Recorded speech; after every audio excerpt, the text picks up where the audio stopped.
എല്ലാ അണുക്കളെല്ലാം കയറി ഓരോന്ന് പറഞ്ഞാൽ വീട്ടിലുള്ള ഒരു സാധനങ്ങളും ആൾക്കാർക്ക് എടുക്കാൻ പറ്റിയില്ല. പിള്ളേരെയും കുഞ്ഞു കുട്ടികളൊക്കെ ഉള്ള വീടുകളുണ്ട്.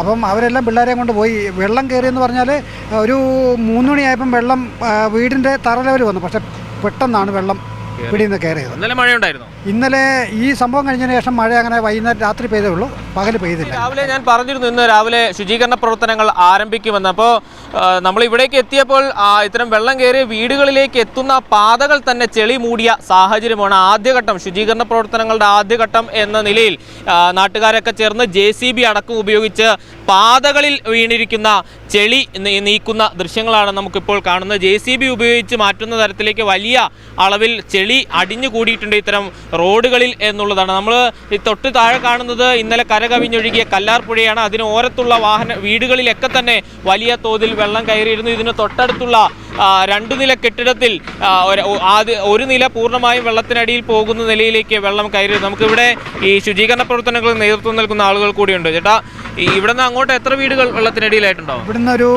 4-5 വീടുകൾ, അതായത് അങ്ങോട്ട് 2 വീട്, ഇവിടുന്ന് അങ്ങോട്ട് 4 വീട്. ഇപ്പോൾ രാവിലെ തന്നെ ശുചീകരണ പ്രവർത്തനങ്ങളാണ്. രാവിലെ എന്ന് പറഞ്ഞാൽ വഴി ആൾക്കാർക്ക് നടന്നു പോകാനും വയ്യാത്ത സാഹചര്യമാണ്. അപ്പം ഞങ്ങൾ എല്ലാവരോടും കൂടി സഹകരിച്ച് വണ്ടി വിളിച്ച് ഇതൊന്ന് റെഡിയാക്കാനുള്ള തീരുമാനമാണ് ഇരിക്കുന്നത്. ഈ ചെളി മാറ്റിയതിന് ശേഷം വേണം അങ്ങോട്ട് മറ്റ് ശുചീകരണ പ്രവർത്തനങ്ങൾക്ക്. ശുചീകരണം എന്ന് പറഞ്ഞാൽ വീട് ഇന്നലെ ഞങ്ങൾ എല്ലാ വീടുകളും കഴുകി, പക്ഷേ ഒന്നുകൂടെ ഒന്ന് റെഡിയാക്കണം. എന്ന് പറഞ്ഞാൽ എല്ലാ അണുക്കളെല്ലാം കയറി ഓരോന്ന് പറഞ്ഞാൽ വീട്ടിലുള്ള ഒരു സാധനങ്ങളും ആൾക്കാർക്ക് എടുക്കാൻ പറ്റിയില്ല. പിള്ളേരെയും കുഞ്ഞു കുട്ടികളൊക്കെ ഉള്ള വീടുകളുണ്ട്. അപ്പം അവരെല്ലാം പിള്ളേരെയും കൊണ്ട് പോയി. വെള്ളം കയറിയെന്ന് പറഞ്ഞാൽ ഒരു 3 മണിയായപ്പം വെള്ളം വീടിൻ്റെ തറ ലെവൽ വന്നു. പക്ഷേ പെട്ടെന്നാണ് വെള്ളം പിടിയിൽ നിന്ന് കയറിയത്. ഇന്നലെ മഴയുണ്ടായിരുന്നു. ഇന്നലെ ഈ സംഭവം കഴിഞ്ഞതിന് ശേഷം മഴ അങ്ങനെ വൈകുന്നേരം രാത്രി പെയ്തേ ഉള്ളൂ, പകൽ പെയ്തില്ല അങ്ങനെ കാര്യമായിട്ട്. ആ നിലയിലാണ് നൗഫൽ സൂചിപ്പിച്ചതുപോലെ വലിയ ബുദ്ധിമുട്ടാണ് ഈ ശുചീകരണ പ്രവർത്തനം എന്ന് പറഞ്ഞാൽ. കൊച്ചുകുട്ടികളടക്കമുള്ള വീടുകളാണ് ഈ പ്രദേശത്ത് ഉള്ളത്. അവയൊക്കെ പൂർണ്ണമായും ഡിസിൻഫെക്റ്റ് ചെയ്തിട്ടില്ല എന്നുണ്ടെങ്കിൽ വലിയ അപകട സാഹചര്യങ്ങളിലേക്ക് കാര്യങ്ങൾ കടന്നു പോകും. ഇവിടെ ശുചീകരണ പ്രവർത്തനങ്ങൾ പുരോഗമിക്കുന്നു. ഈ പാതകളൊക്കെ ഒന്ന് വൃത്തിയാക്കിയതിന് ശേഷം വേണം വീടുകളിലേക്ക്.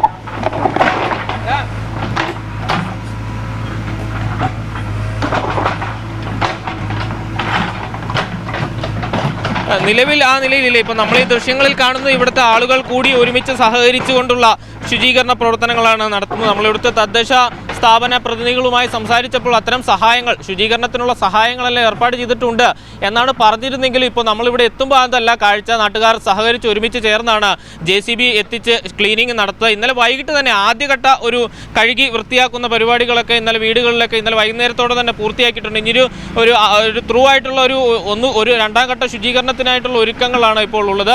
വലിയ തോതിൽ സാധനങ്ങൾ നാശനഷ്ടം ഉണ്ടായിട്ടുണ്ട്, അവയൊക്കെ മാറ്റേണ്ടതുണ്ട്. അങ്ങനെയുള്ള പ്രവർത്തനങ്ങളിലേക്കാണ് കടക്കുന്നത്. അതേസമയം ജില്ലയിലെ മറ്റിടങ്ങളിലേക്ക് നോക്കിയാൽ കുമളിയിൽ വലിയ വെള്ളക്കെട്ടാണ് അനുഭവപ്പെടുന്നത്. കുമളിയിൽ പലയിടങ്ങളിൽ വെള്ളം കയറിയിട്ടുണ്ട്. അത്തരം നാശനഷ്ടങ്ങളൊക്കെ അവിടെ നിന്നും റിപ്പോർട്ട് ചെയ്യുന്നുണ്ട്.